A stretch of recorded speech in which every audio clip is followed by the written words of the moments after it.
Hi, I'm Steve Goldman, Director of the Center for Free Enterprise. I want to welcome you to the second virtual event of the Fall 2020 Menard Family Lecture Series. I also want to thank the Menard family for their generous donation in support of our programming.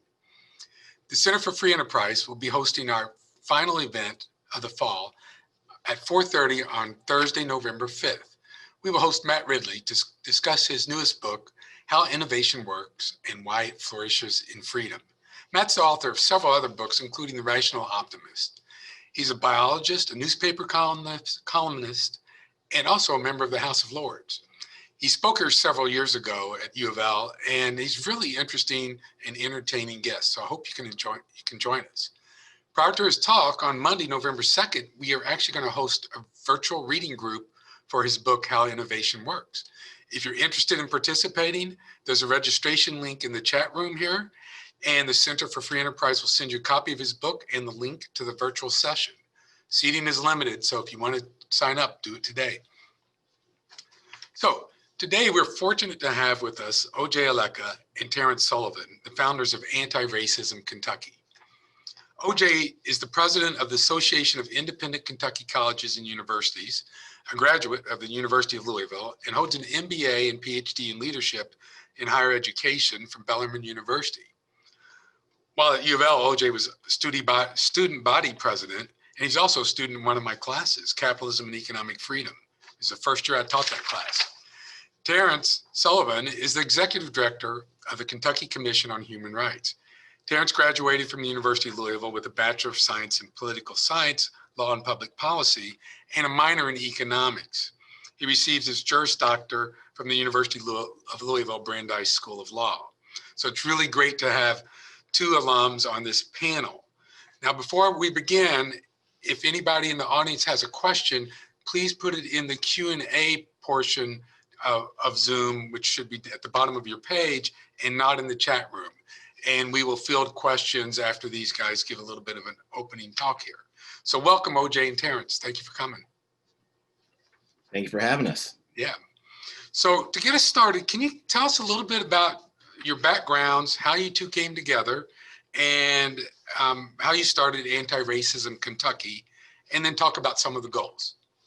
So, OJ, if you want to start with really how we met and kind of our undergrad crossings, and then I can dive into the coalition if you want to go that direction. Sure, we can do that. Terrance and I have been friends since undergrad. Those of you who were in the College of Business or had to take CIS 100, Terrance sat in front of me, and he's the reason why I got a B. So I figured I should keep him in my life somehow to help me make good choices. But since then, Terrance and I have been good friends, and although we differ on many different political ideas as we fall on opposite sides of the political spectrum, we have helped one another stay informed and up to date on what the other side is thinking. And again, that's one of the most important things that you can get out of a college friendship. And that led to a very important, and I hope one of the conversations that will define the immediate future, if not the long-term future for Kentucky this summer, when we had the idea to start this thing. Terrance, what happened next? And so in starting this thing, as you stated, when the social unrest was at its highest, I would say, this was right after George Floyd and some of the things going on downtown, in response to some of the issues around Breonna Taylor. The news that night was really tough, seeing some of the things going on in Louisville, and we both kind of reached out to each other and it's like, we need to do something.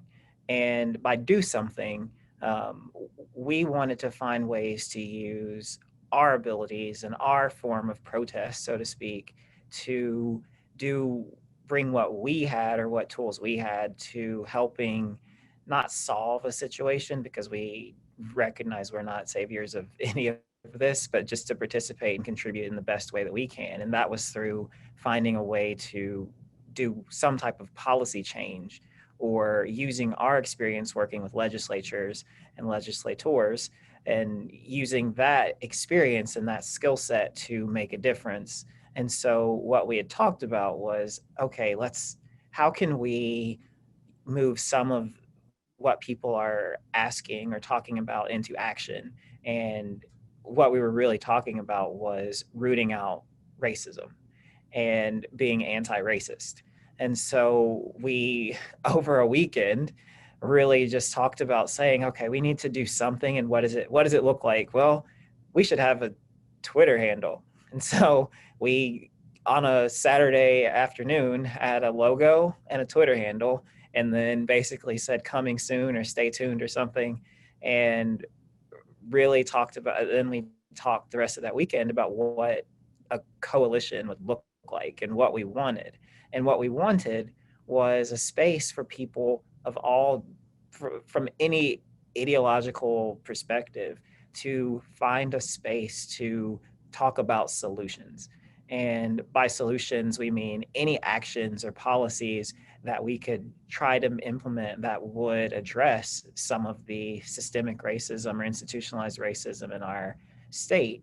And so we wanted to create a space that welcomed everyone and actually invited everyone, because there are spaces that are welcoming, but people don't know they're invited to it.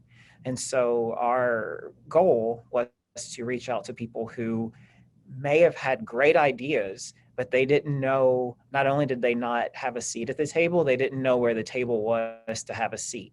And so we wanted to have a broad range of people that we reached out to and solicit ideas, because again, nobody is the savior of everything, but there are so many people around Kentucky who know so much or are active in so many things. And so we wanted to create something where people could send ideas and we could use those ideas to then spark conversations about forming solutions out of ideas, but not our ideas, but other people's ideas that wanted to make a difference. And so that's what we did. We started AntiRacism Kentucky and put together, which is really simple, an email account for people to just send in their thoughts. What do you think would help? We wanted to be on Facebook and Twitter. Again, send us your thoughts. What do you think could help? And by doing that, we then wanted to take some of those ideas and create working groups around those different types or those buckets of policy solutions that people submitted, and to then create smaller conversations around those specific areas so we could find concrete solutions within those areas.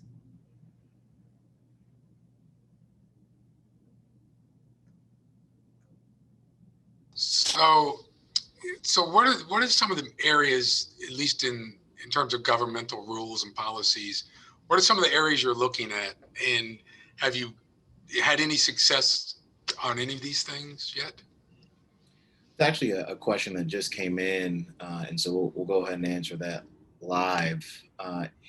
We had 8 different working group areas because we wanted to make sure that we were attacking this from a wide range of topics. And to kind of set the ground rules and understanding here, when we talk about anti-racism or institutional racism, it's this idea that there could be a vestige that remains in terms of policies that could be antithetical to what we're trying to accomplish, or just based on what we understand about data and reports and history, there could be continuing and lingering challenges that could exist all across the spectrum in terms of ways that people's lives are affected. And that could be in the educational space, it could be with health outcomes, it could be economic, and so on. And effectively what we did was we looked at these 8 working group areas: agriculture, criminal justice, economic development, education, healthcare, housing, generational wealth, and workplace. And all those, I think, make sense to everybody paying attention, except maybe workplace. Workplace is promotional opportunities, as well as diversifying leadership teams, which is incredibly important, again, when trying to root out some of these things institutionally. And again, when we talk about institutional racism, you think about the thing that's in your heart. If there is a person who hates somebody else because of their race and they decide that that's going to be how they live their life, well, that's an individual choice. However, the problem is if that person has any influence whatsoever, let's say they're a teacher and they suspend their Black students at higher rates than their white peers despite no evidence of any behavioral differences, or if they're a medical doctor who believes that Black patients can simply handle pain in a deeper and more tough way and that their skin is tougher, so they prescribe worse pain treatments and pain medications to their white peers, or if they're a banker or a loan officer and they don't provide loan opportunities and capital opportunities to Black families compared to their white peers with regard to purchasing a home or in starting a business with a Black business owner compared to a white business owner. If those things happen, which have all been documented by recent studies as recently as the past few years, that's when you have an institutional problem. People all across the Commonwealth or all across the country might make these decisions and then contribute to a lot of disparities that exist between the Black community and everyone else. So in terms of successes, first and foremost, the major success, and this can't be missed, is that typically when having this conversation, it's viewed as partisan. It's the idea that only one side of the political spectrum, if you identify as a Democrat politically or a progressive or a liberal, this is the thing that you're supposed to care about. It's the thing that you're supposed to talk about. And the opposite is supposed to be true. If you identify as a Republican or as a conservative or as a libertarian and you exist on the political right, these things apparently, as we're told by conventional wisdom, don't apply to you. Well, I identify as a conservative, I identify as a Republican, and this is core to the issues that matter to me. And so one of the things that we've done, I think, in each of our conversations is explain how that doesn't have to be the case. And I'm excited in the number of conversations that we've had with political leaders across Kentucky on the Republican side and the Democrat side. This is something that people want to get right. They want to come up with bipartisan solutions to produce nonpartisan outcomes. And we haven't had a full list of policy ideas yet. We've got a ton that we've gone through with our working group leaders. We've had a lot of good conversations, as I said, with leaders in both parties. We don't want to share that yet. We don't want to put the cart before the horse, as we've had some of those good conversations and we're still hashing those things out. But the teaser that I've been saying lately is that everybody agrees if you want to get rid of institutional racism, then you have to institutionalize anti-racism. And so that's something that we're looking at doing, but I'll stop there. Terrance, if you want to add to that. Sure. I think one thing that we do want to make clear is the way that we structured this is we wanted it to just be a coalition, first off, and not a formal organization, not filing anything or creating a board, but really just creating a space to solicit ideas and to then help try to move those forward. And in doing that, we wanted to, at least on the onset, structure it in a way that people felt that they could reach out and say, I think that we should do X, Y, and Z, or I think that we should connect with X, Y, and Z, as just a way to really bring some people together who wanted to do some of this work. But we also didn't want to create a formal organization to step on the toes of some of the people doing the work already or locally. But instead, we wanted to have somewhere that either could then, those people from those groups could also reach out or say, hey, we're doing this. If you're having these conversations with legislators, make sure you mention this thing and make sure that you do whatever that group is working on. And so that way it's not taking or co-opting some of the work other groups are doing, but using whatever platform we have with this to also spotlight some of the wishes or the things that those groups wanted to do. And so we've heard from people who represent other organizations and groups doing work, but we, as this coalition builds out, we just want them to be part of this and give us ideas to uplift to people, decision makers and policymakers. And so taking away the formality of it, but making it a little bit more open and approachable for anyone who might say, I'm really interested in this specific issue or this specific topic for a working group. However, I don't know as much as some of these people in such and such organization. And so by removing ourselves from that specific delineation of any one type of work or anything, that we've been able to solicit information from multiple people who may not have felt comfortable expressing their views if we were saying, oh, we're criminal justice all the time, and then we're going to work with such and such criminal justice group.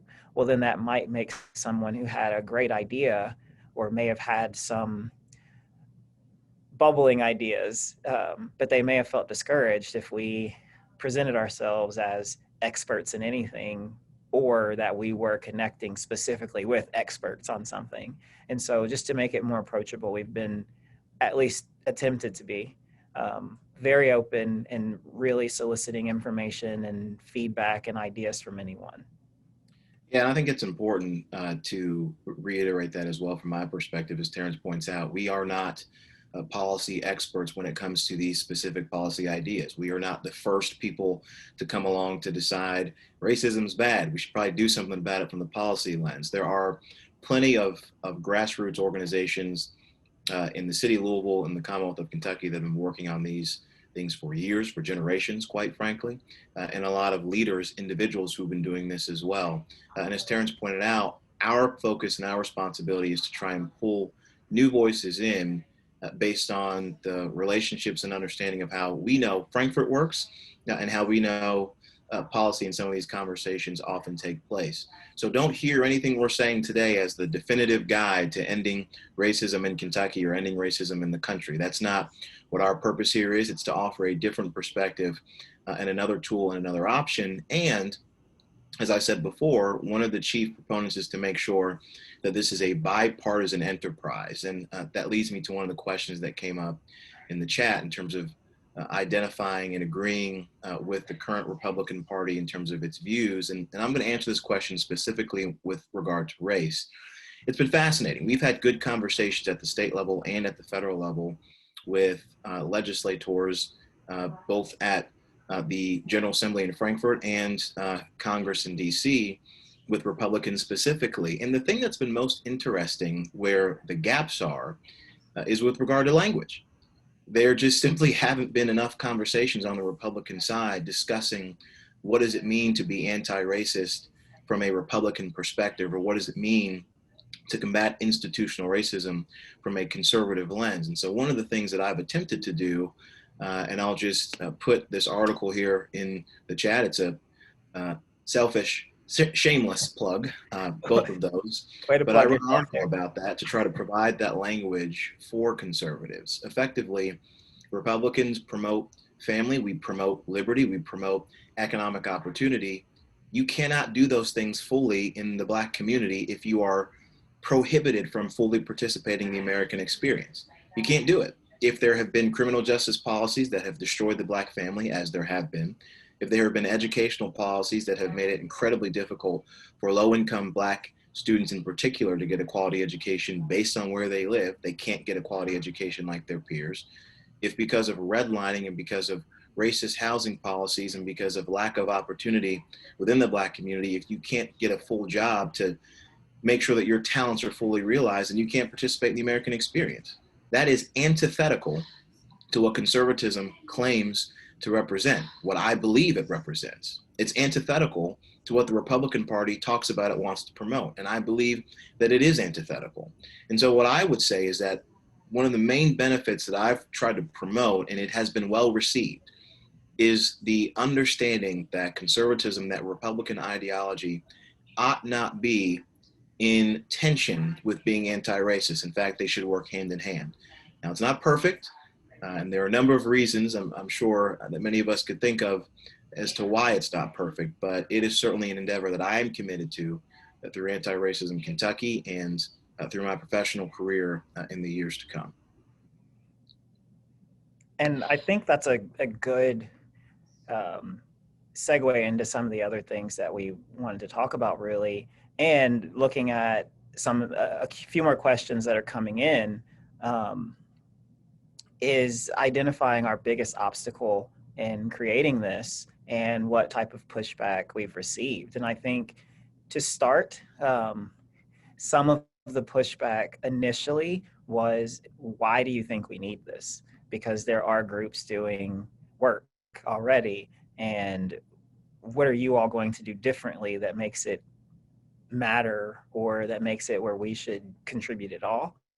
And the answer to that question is pretty up in the air. Just to say that we the only thing that we're doing differently is it's different people, but we're also trying to cull the information that other people are doing and some of the actions that they're taking by soliciting feedback and not proclaiming or trying to solve it all, but really just help people find their space or navigate their own path to helping address an issue.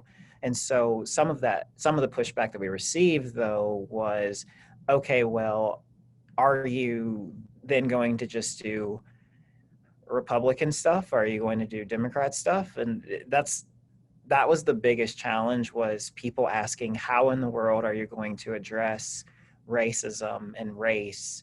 And either not, more to OJ's point, how are you going to do that with Republicans who in their mind would say don't want to do any of this work? Or how are we going to do this without it being too liberal? And why? So the pushback really has been a feeling of reluctance to trust or understand the motives and the process that we want to undertake, just because there is that thought that, okay, for this issue, this is anti-racism is purely a Democrat geared issue. And so how are you going to do any of that work and not just be super liberal leaning?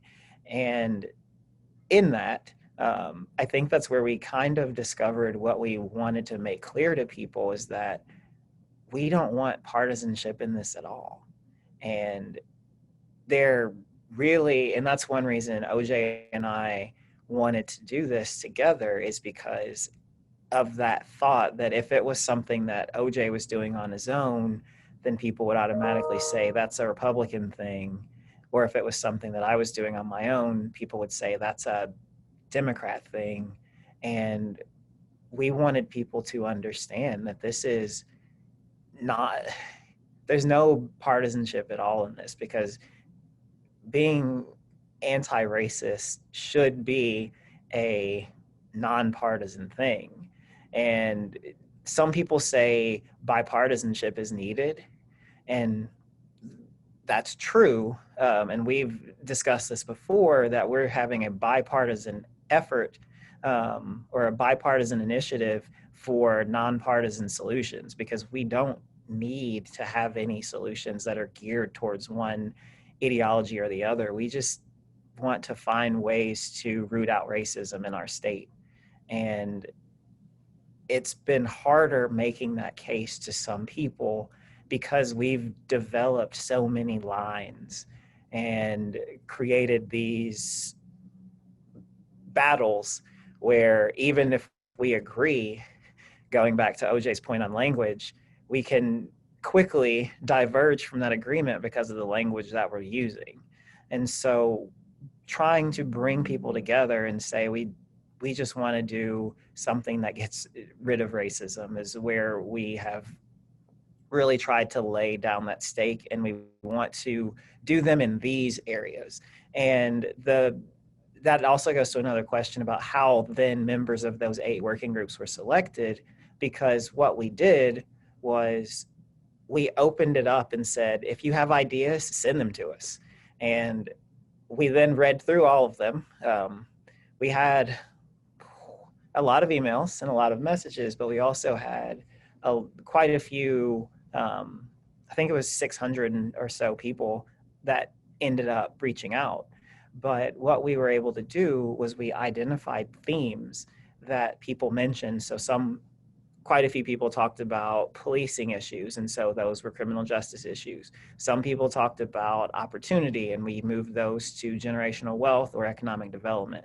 And so the members were self-selected because we then reached back out to people based on what topics they reached out about, and then they were able to be members of those working groups to then help decide what types of policies those groups would then discuss and push forward.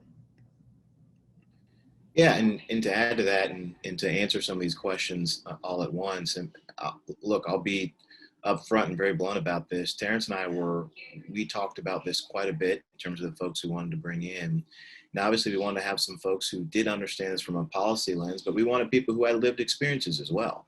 We thought long and hard about the intersection between race and gender. We wanted to bring in Black women to the extent that they felt comfortable participating as leaders. And we did that because it's incredibly important from our perspective to elevate these voices that haven't always traditionally been involved in this type of conversation with regard to the work. And that was critically important to us. And that gets to, again, this idea of being bipartisan. I mean, the challenge here, and it is a challenge, is that a lot of the traditional ideas swing to the left, and the conversation hasn't had as much air on the right. But in Kentucky, to kind of set the stage, at least statewide, we have supermajorities of Republicans in the General Assembly, and we have a Democrat governor. They don't exactly love one another. For those of you who haven't been keeping up with the latest political conversations, it's part of our responsibility to think about a legislative package that's going to make sense for both of those groups. So we recognize that for some people, whatever we present will feel like it's not doing enough. And for other people, it'll seem like it's doing too much. That's part of the responsibility, quite frankly, the leadership involved in being bipartisan. You're not able to get everything that your quote unquote side wants. But if what you can do, and this gets to a question I saw that I think we'll both want to speak to, but if what we can do is create a framework where there is a government source that's trusted by the people to begin to analyze these questions in deeper detail, then we can look at a way to look at policy today, tomorrow, and long term that really tries to root out some of these institutional challenges that we might be facing. And that's kind of the way that we want to look at it in terms of the political divide as it exists right now. Another question that's come in talks about, there are a few questions that have talked about Dr. Kendi, Ibram Kendi, and his work, specifically his book, How to Be an Anti-Racist. And this question is about educational opportunities. Effectively, what does it look like to provide solutions to improve Black educational success? Again, this is one where you could provide, I think, some pretty traditional partisan answers. I could launch into my deeply passionate soliloquy about school choice and the importance of giving parents the option to take their kids wherever they want to go. It's a fine policy perspective. Obviously, I think it's a great one. Terrance could offer the Democratic version of this, and we could then go off into our corners and solve nothing.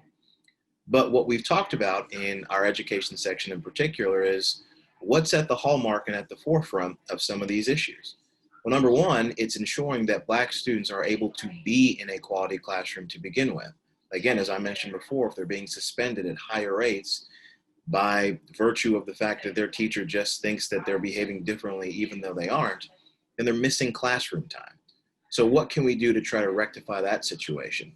Or if Black students have no teachers that look like them in their immediate classroom all the way through grade school, as happened to me and other students all across the Commonwealth and also the country, what does that mean for those teachers who maybe don't think about their students in terms of what they might be experiencing and going through, where race plays a role and plays a factor? How do you include understanding the idea of implicit bias and making sure that teachers are educated and that they understand where their biases might be? We've talked about that as well. And that benefits kids from all backgrounds, from rural backgrounds, from low socioeconomic backgrounds, as well as race and also gender and other statuses that are protected and should be protected. So there are different ways that you can approach this that people want to do, people have talked about doing, but we haven't quite yet gone all the way through in Kentucky. So part of our conversation, our effort, is doing things like that. Again, it's not the sexy answer. It's not the red meat for either side, but that can change a lot of lives, and it can improve educational outcomes for Black kids, which is part of what we're trying to do. So one of the questions was around explaining a little more about institutionalizing anti-racism. And one of the suggestions is that making racism illegal, and how we really plan on institutionalizing anti-racism. And to answer that question a little bit more directly, it's recognizing that there are policies that are inherently racist, or at least the way that they've been applied, and they've been institutionalized. And the things that we do, or the way that we've operated for years, have had a racist outcome. And in order to correct that, we have to be as intentional about correcting them as they may have been intentional about causing those problems, or unintentional. I can't get into the minds of people who wrote certain laws, but I can see what the results of them are. And if those institutional, those biases that we have, that people hold, that have created this perpetual oppression of people, to find ways to then be a little bit more intentional about addressing them is what it means to institutionalize anti-racism. And that could be in the form of creating something that's sustainable, that will address those issues long term, as opposed to saying, okay, for this 1 year thing, we're going to do these 3 policies, we're done, we solved racism, we're good. That's not quite how it works, because we've had hundreds of years of passing different legislation and policies and implementation of things that have had racial intent or racist outcomes. And we need to be more intentional about sustainable change and creating something that's long term, because if you take a pole and bend it one way, you'll need just as much, if not more, force to get it back corrected, because you already have it going so much in the wrong direction. And so for us, in trying to solve, or not solve, but trying to address some of our institutionalized racism, we need to push a little harder on things that are going to address racism, because we need to focus on that, as opposed to it being a small component of something else. It needs to be the focus of what we're doing. And that needs intentionality in both implementation, but also in how you're developing it. And so, does that mean that racism will be illegal? Well, it already is. The office that I hold is about charging and doing that, solving discrimination or addressing discrimination and racism in Kentucky. So we already have things right now that are against the law, because after the Civil Rights Act, we have laws in place about being not being racist and discriminatory, but that's not enough. We still need to do more. And so that's where that sustainable implementation comes from. And then to another question that someone asked, and this could be an example of how that works, is I had the same question, being completely honest and candid, when we had the working groups develop. OJ and I split them up 4 and 4 on who was going to really bring these groups together, conduct the meetings, and help put the policies out there. And agriculture was one of mine. What I said to OJ was probably a very big piece of the problem with agriculture. Was I said, I have no idea. I don't really know about Black people and farming. Like, I don't know. I didn't farm. I hung tobacco a couple of times. So I was like, I guess I'll take agriculture, because I had that leg up. But it's in our heads, and we're thinking, oh, agriculture, how can we address racism in agriculture? And that's how we need to be more intentional about anti-racism. Is there are spots in agriculture that we need to address that might help with some of the issues that we see, and that does include food insecurity. That does include how we structure boards for ag development and where ag development dollars go to. If there are no black farmers getting some of the same development funds from the state, that's not okay, which then prohibits or greatly deters those black farmers from being able to accumulate wealth like the white farmers would, because they had that fund or whatever that helped them start their own farm.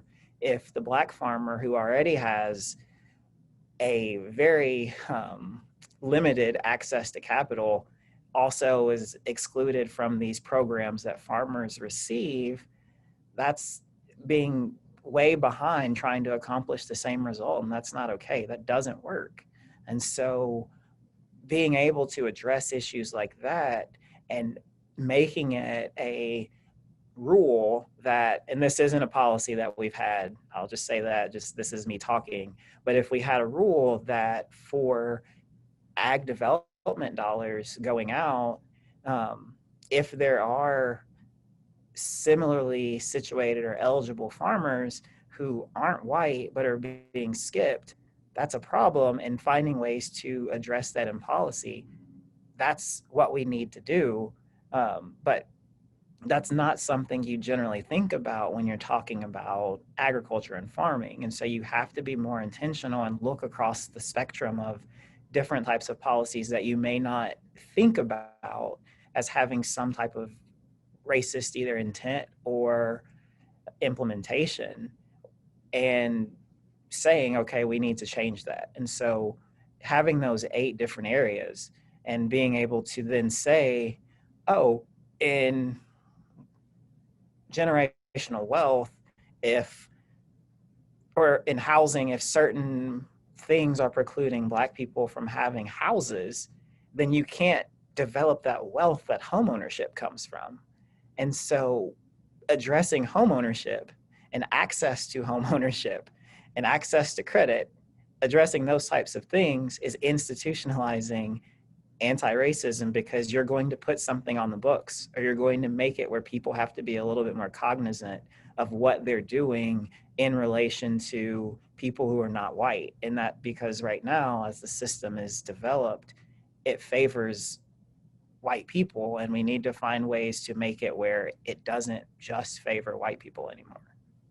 Blake, this speaks to your question a little bit about policies on the books that are currently racist. As Terrance outlined it, there aren't a lot of policies that explicitly are racist, in the sense that they say black people can't do this or only white people can't do that. Thankfully, those policies are off the books. But when you look at housing law, or when you look at agricultural opportunities, or if you look at some of the resources that governments provide with regard to tax credits for businesses, again, these are existing programs. Where do they go?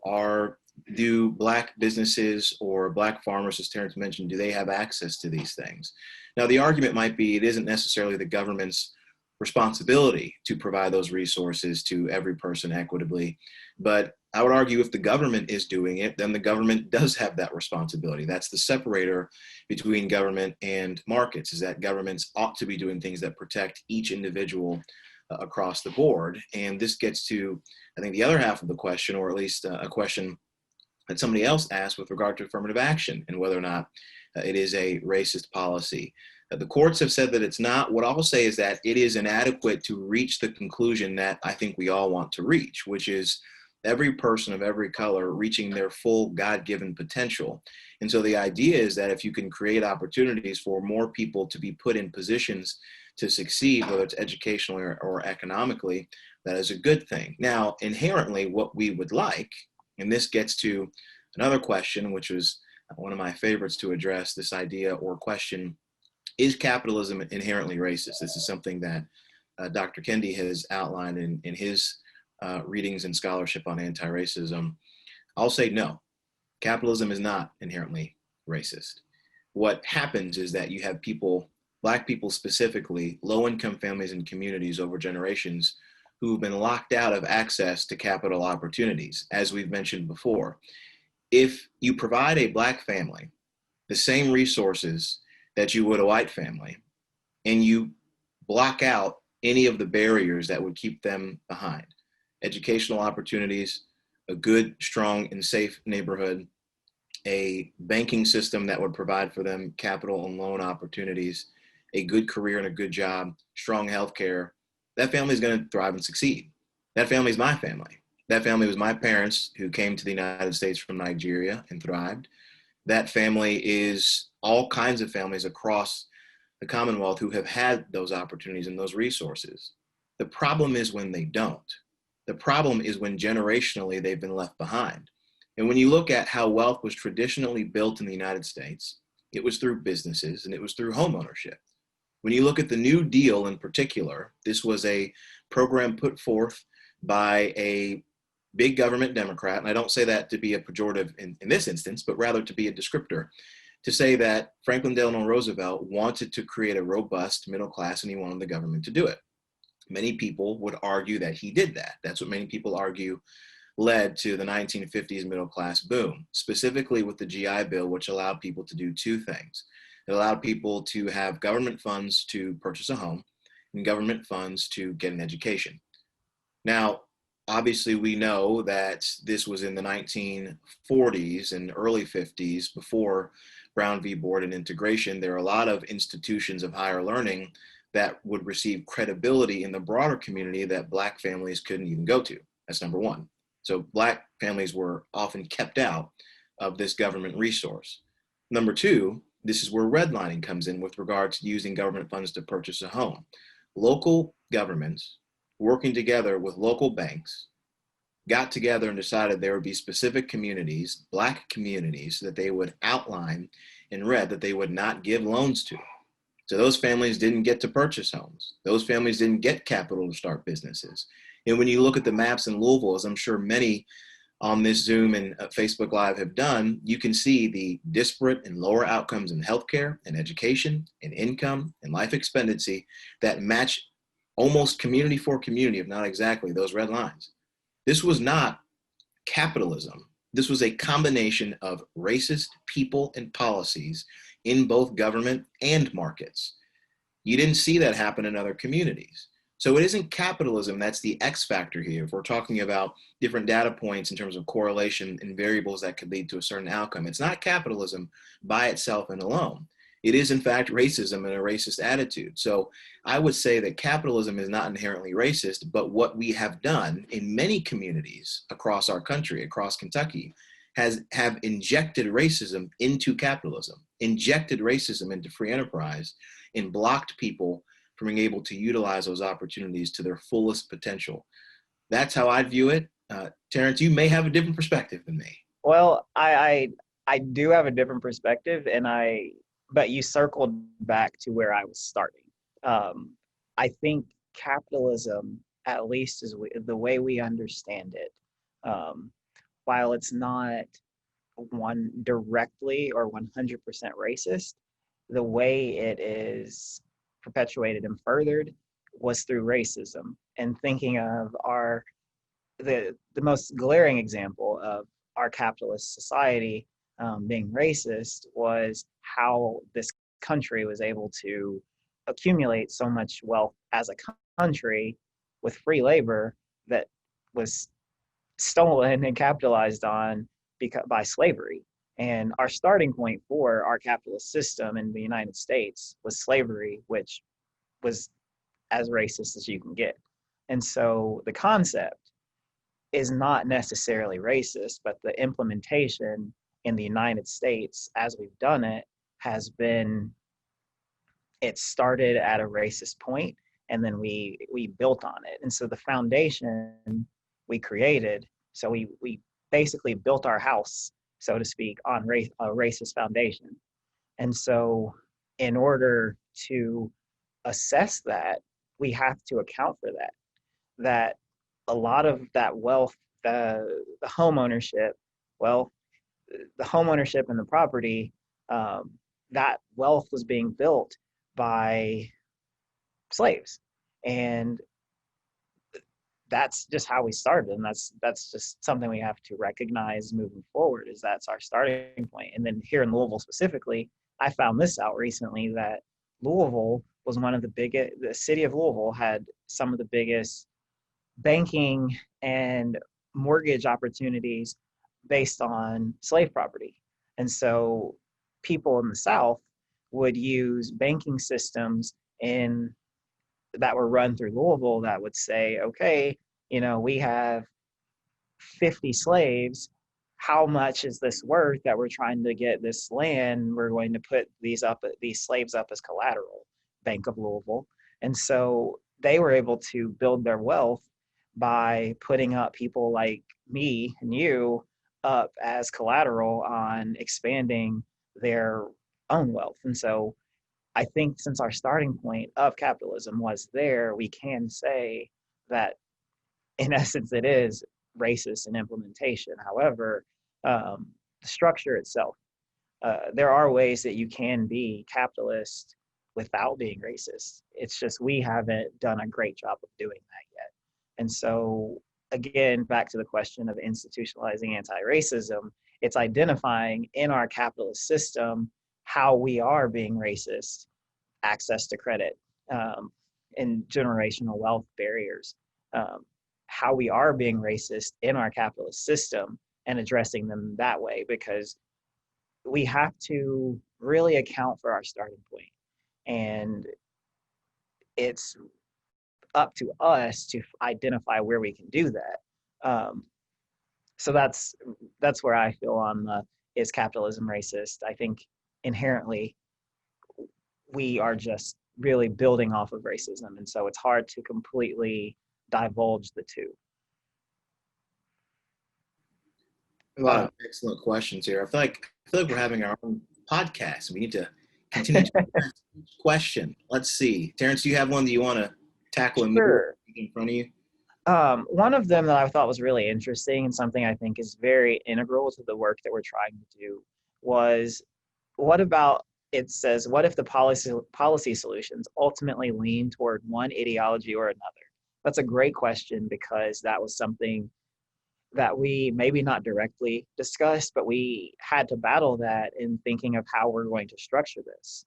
And that is part of why we wanted to do this together, because if your end result was approached from a nonpartisan or bipartisan, if we have to add partisanship manner, it's a little harder to then say, oh, this policy is a Republican or Democrat policy, because the minds that went into it were not from a partisan lens, because we approached it in the way that we wanted to completely remove partisanship. And so, to clarify a little bit on the working groups, each of the working groups has a set of working group leaders who help facilitate the discussion, cull ideas, that type of thing.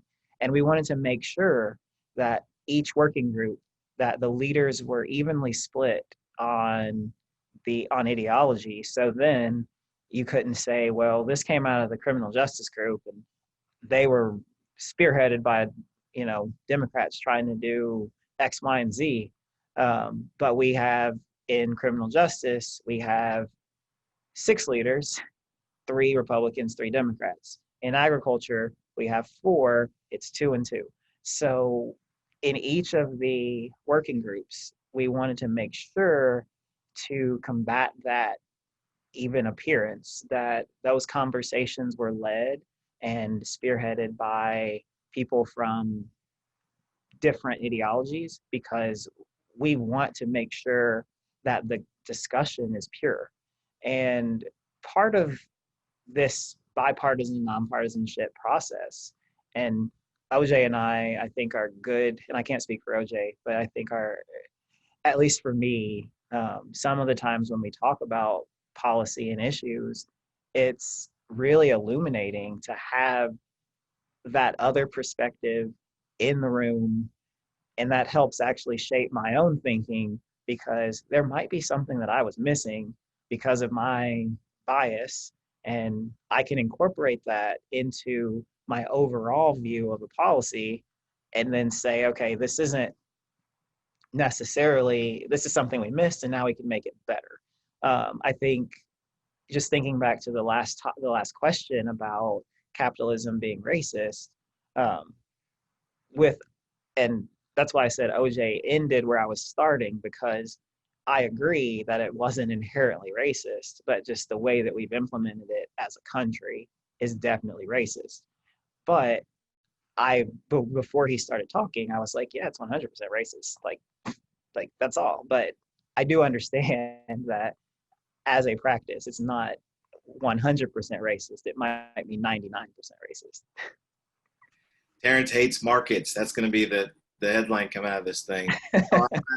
I do think, to Terrance's point, and this can't be, I think, understated. It is incredibly important for he and I to hear the other side's perspective.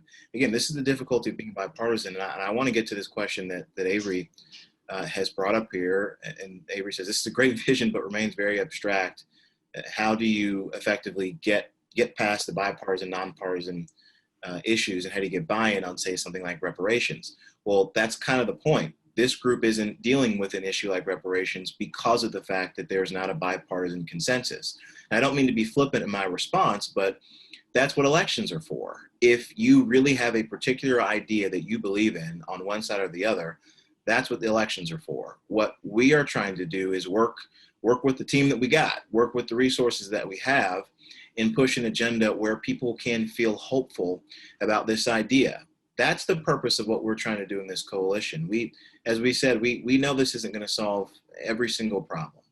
And we know that there are going to be repeated discussions and conversations that do shift from one side to the other about how to handle these challenges. Many of them we're having right now, and many of the questions, and even in the chat, that's healthy. I think Terrance would agree that having a conversation in a democratic and Republican system, and I say democratic small d, Republican small r, is in having a participatory process in an elected government is good. You want people to think through ideas, and when you vote, there will be some elected officials who win and some elected officials who lose, and those folks are the ones who get to govern. What we are doing is trying to work with those who get to govern. And as a result, we aren't going to be tackling issues that, in fact, there is no bipartisan consensus, not because they're not ideas worth discussing, but because that's simply not the focus of this specific coalition. I want to try and rapid respond to some of these. There was a question about Governor Beshear's recent promise to offer, quote, free health care to Black Kentuckians. The question was asked, do you agree with this? I don't. I think he's actually walked that back, if I'm not mistaken. And there was another one I wanted to get to. I might have already answered it. But Terrance, are there a couple that you see that you want to tackle? Sure. So two pretty much go together. About one is, where do we start? Do we just address something like education? And there was another question really around talking about replacing biased ideas by having education classes on bias, and if that is something that we can do. So where we would start is where we are right now, and that's recognizing that some of this is cyclical and that one does impact the other. And in doing that, we have to be smart in how we try to address it comprehensively and have those conversations about, well, what actually touches this and what does this? And some of after we talked through the first few meetings of the working groups, we had some policies that we were like, wait, this is generational wealth and housing and education. We should start there, because finding different types of ways to address multiple issues is probably the most effective and efficient way to address some of this. And part of that could be educating more people on biases that they may hold and not recognize, or being able to more clearly point out where there are issues in certain systems. And so that is a good starting point, is letting people, at least helping people identify that there is a problem or that there is some type of issue that needs solving. And I think that a big part of that is recognizing, hey, we have an issue in this area.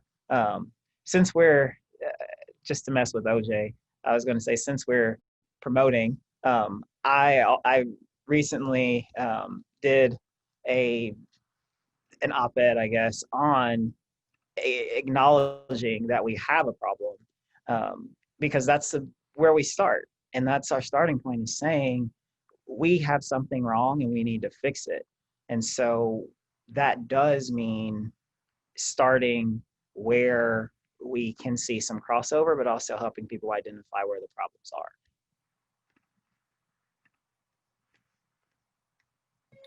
Let's see, we've got a lot of great questions here. I want to make sure we can get to all of them. What institutions do you see as the largest obstacle to true equality? Well, I think it's a good question, Bella. I think broadly speaking, and Terrance and I might have different answers on this. I think largely it is our educational system. If I'm going to call out a specific system that people participate in, I think it's education. I think that is the root of opportunity, what you are able to learn and know. But also attached to that is what society then respects out of you. Part of my research in my doctoral studies was looking at social capital. And social capital is often derived, as researchers will say, from what society considers to be higher status groups. And what A.B. Cox, the researcher who looks at this, calls higher status groups, based on what society says, are the ones you might think: people who are wealthy, people who are white, men in some cases. Those are the higher status groups. Therefore, if you are not in those groups, society, again, not saying any particular individual, but society tends to have a less favorable view of you. This manifests itself within education, particularly for low income students and people of color. So if you're able to create equity within the educational system, where it doesn't matter where you're from or where you go to school, but your education is quality, and then that education is respected, and you're able to go on and get a good career because of that education. If it's a 12th grade education, it's a certification. If it is all the way up to a graduate degree, that can go a long way in terms of creating opportunity. Obviously, the second, I think, as we've discussed, would be the way that our economic systems are implemented. Again, not our economic system inherently from my perspective, but the way that they're implemented and what people have access to. If you're able to, again, provide full unfettered access to opportunities for jobs, for careers, for economic mobility, and attached to that, people have the full education that I believe every child deserves, then I think you can see a lot of these changes start to happen overnight. Not overnight specifically as 24 hours. Don't want that to be my headline. OJ says poverty and oppression and racism can end in a day. That's not what I'm saying. If I hate markets, then that's yours. That's right. That's exactly right. But we know that we can fix these things. It's just making sure that we're doing it in a way where the people of Kentucky and the American people broadly can feel confident about the leaders that they have, and that the policies are in fact going somewhere. And I'll make this broad statement, and then I'll mute myself to look at more questions. But some ideas have been perceived as partisan, but actually aren't. It's because of our political process that if I say it as a Republican, Democrats are reflexively designed to dislike it. Or if a Democrat says it, then Republicans are automatically designed to dislike it. It doesn't mean that those ideas are inherently partisan. And I think we can get over that divide with some, but it requires some goodwill initially, where the ideas, as Terrance has mentioned, bubbled up together, and then we can start trying to tackle some more of those challenging problems. So a question that's come from a few people in different forms is differentiating between poverty and problems of racism. And I'll also go back to the question you just addressed, OJ, because I don't think that we necessarily are on a different side of this, of what is one of the best places to start. Um, I just think we have to look at it through the lens of poverty, but I also agree education is a big part of it. Um, and I think of that personally just because of how it impacted me, and moving away from poverty and doing all of that through education, and seeing other people who were not poor like me, and knowing that it was because of their parents being able to have an education. Where I differ, or maybe I don't, maybe we don't differ, just haven't said it, is those friends, their parents had the opportunity to do that because of who they were. And had we, or my family, had the same opportunity with fewer barriers to do that, then we could have potentially been in the same place. And so I do think education is a big contributor, but I look at everything personally from the through line, not just the lens, but the through line of poverty. And poverty impacts racism. Racism is partly driven because of issues from poverty, and also feeling like you need to keep some people in poverty because of that fear that they might take something from you, which might then put you in poverty. So I'm going to be racist toward this group because I don't want them to take what I have. So it's hard to differentiate between poverty and racism, because poverty is a through line in so many things in our society. Either the fear of going to, the fear of being forced into it, or the need to get out of it, or the barriers and challenges that you face because of it. So there's always this through line of poverty that needs to be addressed. And we saw that across the working groups in housing. How do you do more affordable housing? How do you make it where people can have access to housing or credit to be loaned a mortgage? So there are poverty issues there, but those impoverished people, I'll say this, and I can't remember, this was last year, and I had this conversation with someone, and they couldn't believe it, but I can't remember the exact numbers, but it was something like a Black family with that made almost $200,000 a year with graduate degrees. They were in the same, if not worse, economic position of a white family making $32,000 a year and no college education. And the difference was then the people who didn't go to college or didn't have the loans to pay off or all of that, that also makes it harder to qualify for a mortgage. I can tell you law school wasn't cheap, and it was very difficult to have a lender say, hey, we trust you.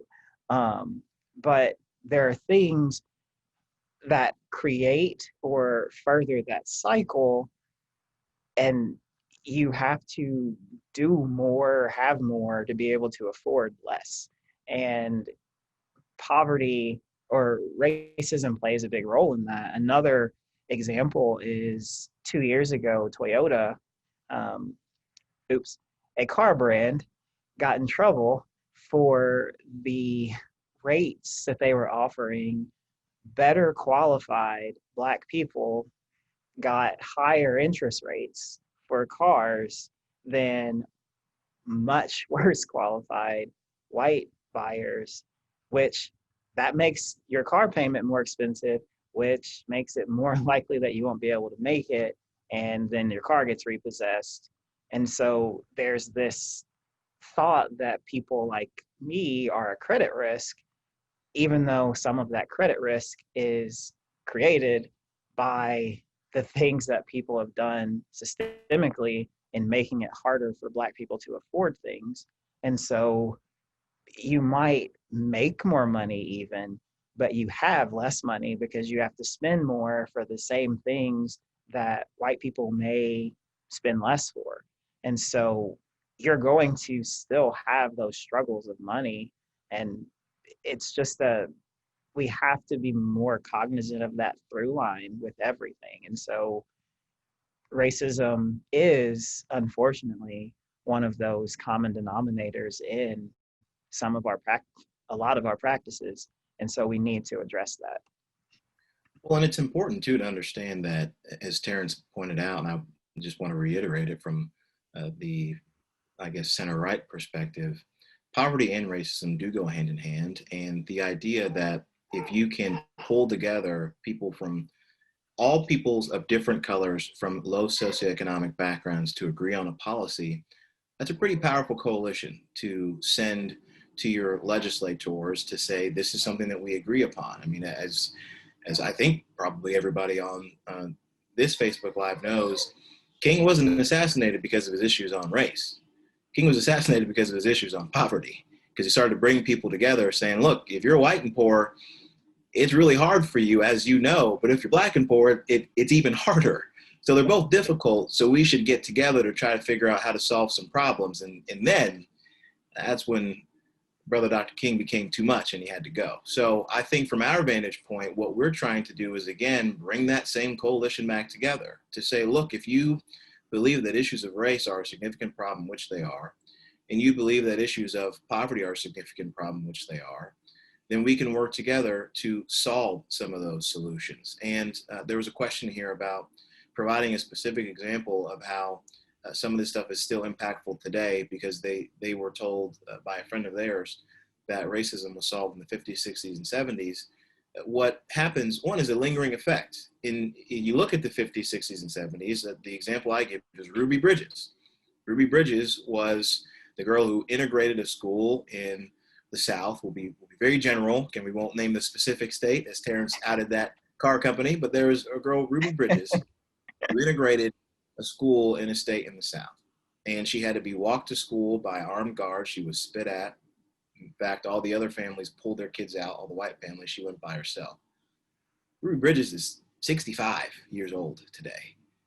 All those people, those students, those kids who were pulled out of class by their parents, what do you think they learned from their parents? What do you think they inherited from their parents in terms of beliefs? What do you think those 65-year-olds who hated that little girl because she was black, what do you think they went on to go do? They went on to become teachers. They went on to become lawyers. They went on to become doctors. They went to become workers somewhere, impacting and influencing people in some way. And there was a study done a few years ago that showed a black male, and in fact, I don't even have to say a study. I talked to a guy about this a few months ago. Terrance and I were both on the call. There was a black guy who submitted a business proposal, and he was rejected by banks, and he was a black male entrepreneur.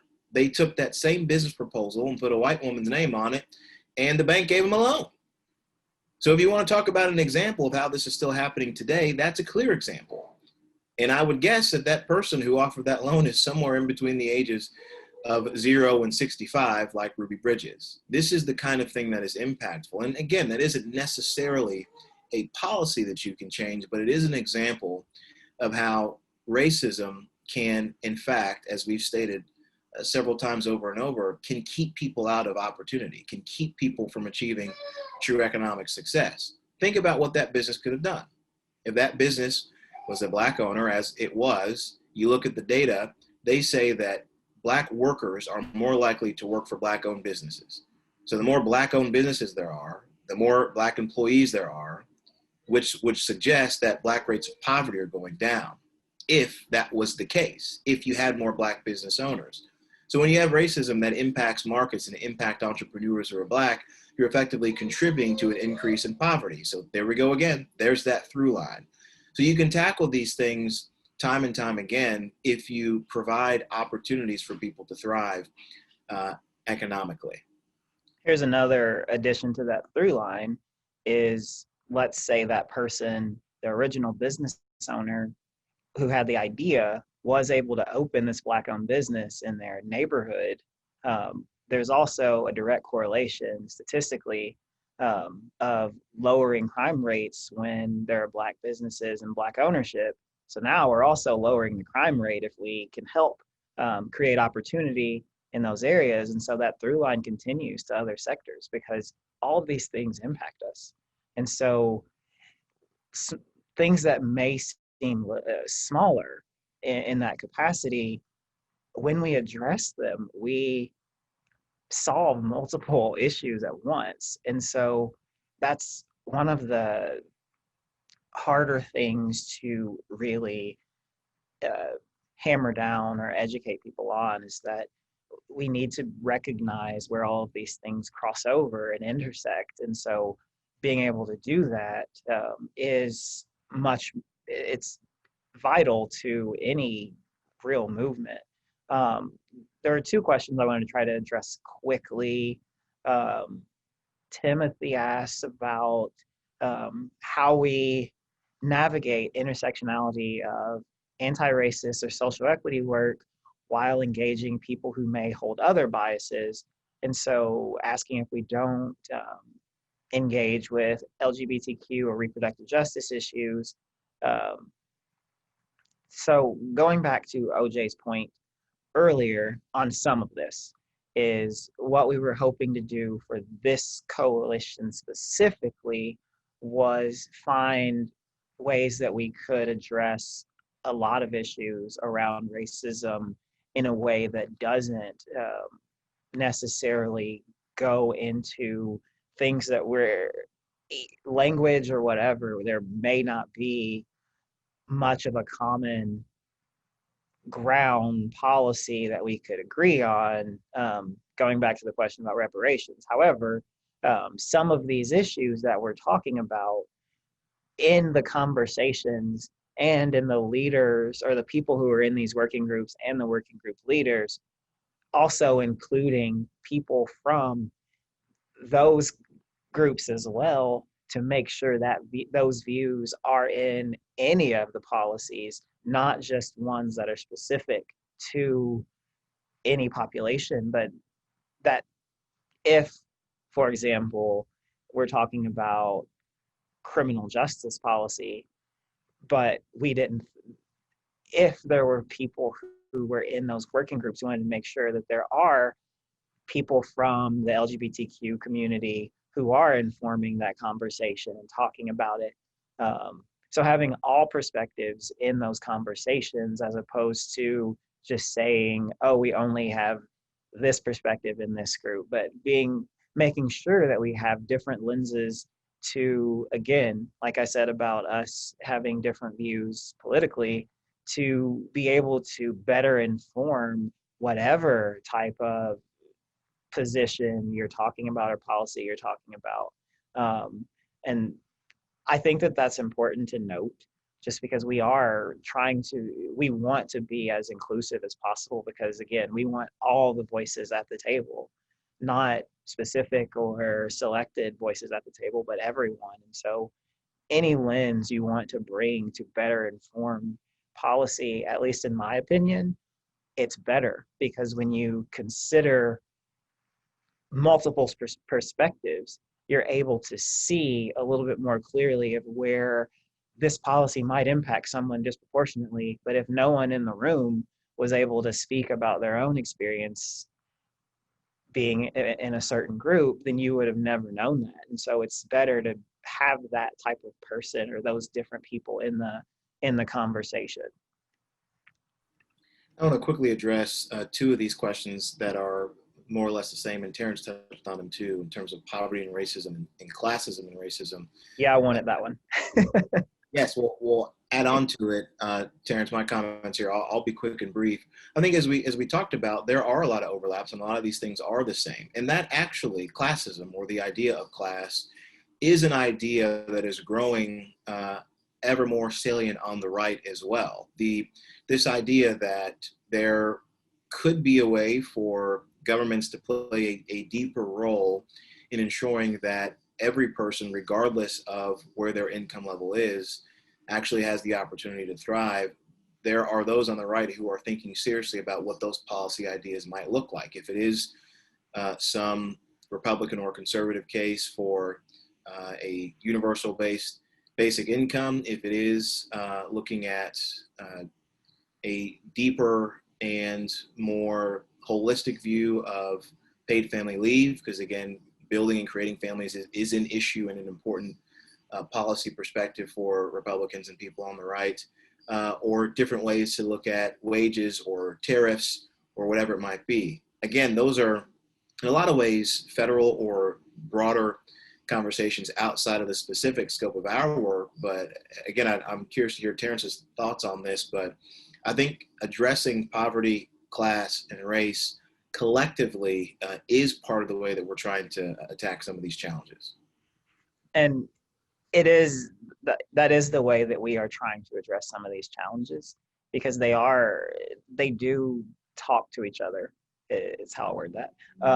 But there is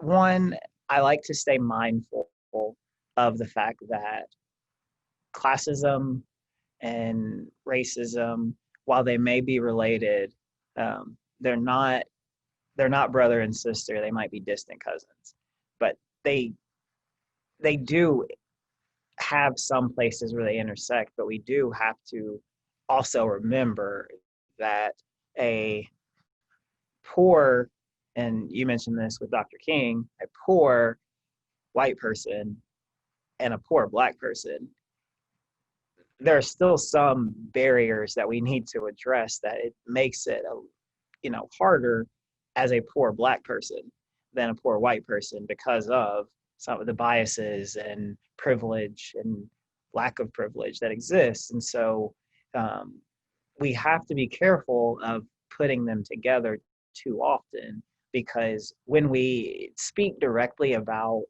improving class status, that's great and it's helpful, but it doesn't lift up Black people all the time who, if you are starting, and I ran track for most of my life, if they're staggered for a reason to even out the race around the track.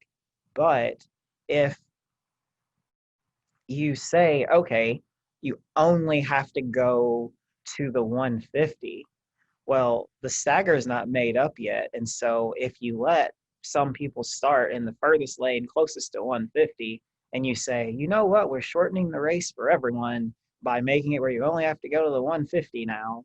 Well, if I'm starting 35 yards or meters behind you, I still have to run further to get to the same point. So if you change the race and say, well, if you're in the furthest lane, you have to go to the 160 mark, then that's a little better, but still not good enough. And so you have to be cognizant of still needing to address racism and the difference that it presents.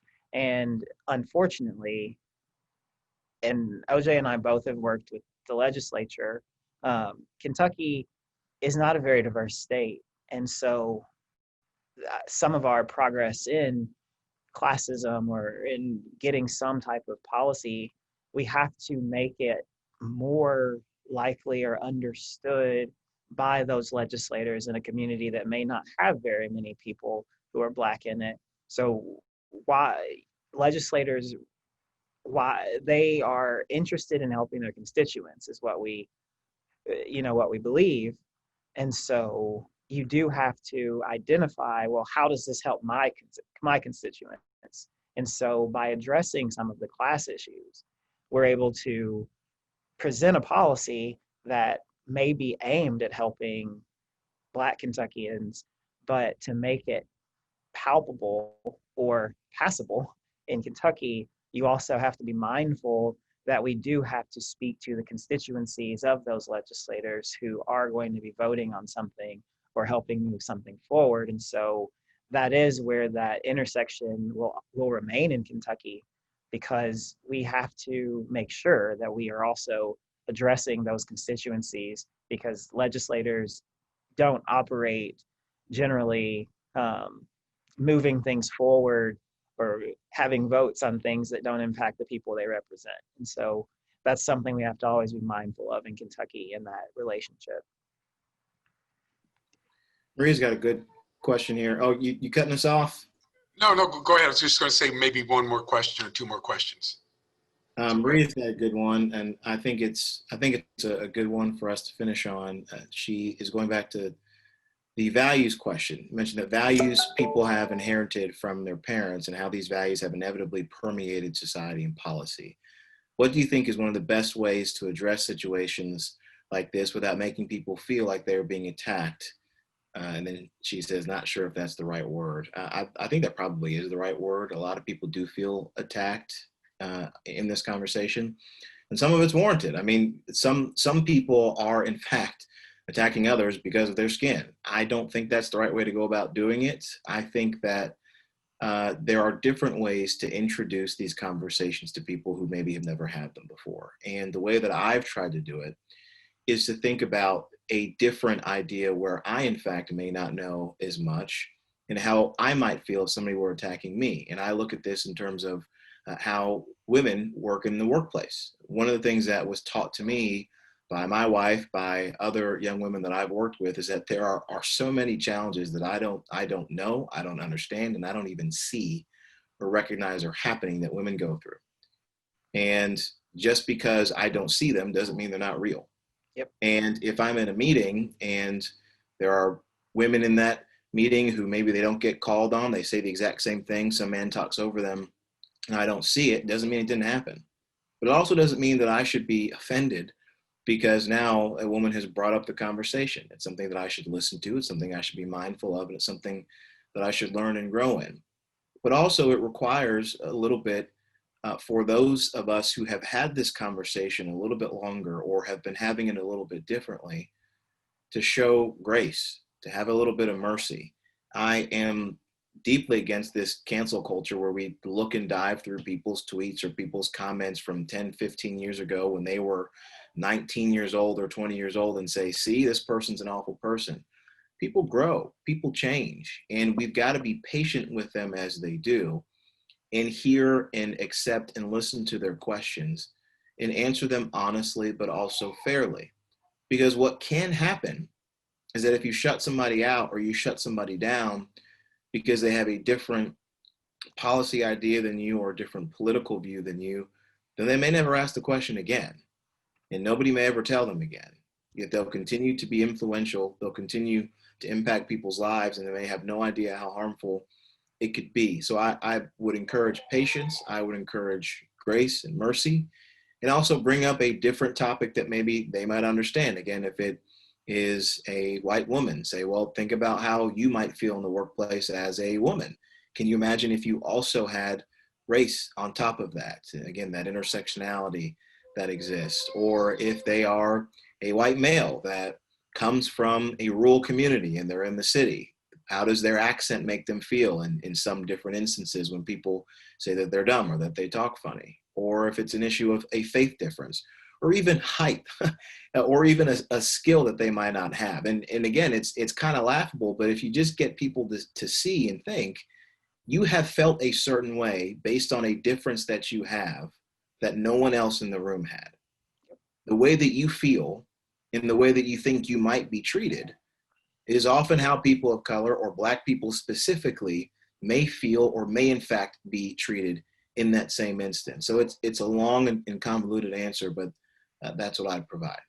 And I think just to wrap it up quickly, you started going towards what I was going to say is understanding and preaching understanding and creating space for people to have real conversation and try to understand. And I think part of that is trying to show where you are similar or create perspective. And it just made me, and you probably have never heard this before, OJ, but you just made me think of Ruth Bader Ginsburg, because her, as people think of her as a champion for women's rights, people don't necessarily talk about how she did that.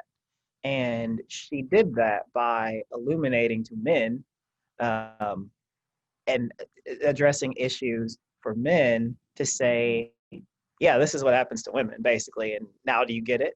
And her, like, one of the examples was about benefits after your spouse dies.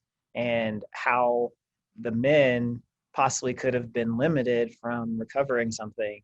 And it's like, now think about that from the other side. Like, you need to understand and see something from a different perspective by finding a way to place you in that space to understand it. And so I think that's what we need to do, is find those parallels. And I could never, and your example of being a woman in the workplace or anywhere really, I had the same thought yesterday, walking down 4th Street with someone here at work, and the way a man acted and reacted. And I, I said after, I was like, I'm so sorry for how we are. And I was like, I can never understand what that feels like. And because I can't, it's not me, but I recognize that there are things that I will never experience. But if you tell me that that's what you experience and you feel, then I believe that, because I'll never know different. And so being able to recognize that, I think, is important. And that's what we need to do in these types of conversations. Is it may not be our experience, but it's somebody's experience. And it's not attacking, it's just trying to explain. Thank you. That was beautiful and illuminating. And I think we had a lot of great questions. I want to thank the audience for that. And you guys gave great answers. I really appreciate you coming. So thank you guys. Thank you for having us. Yeah, my pleasure. And I want to thank the audience for being here and for your wonderful questions. And also, I hope that everybody can make it to our event on November 5th with Matt Ridley. So this will be the end of our program. But thank you guys again.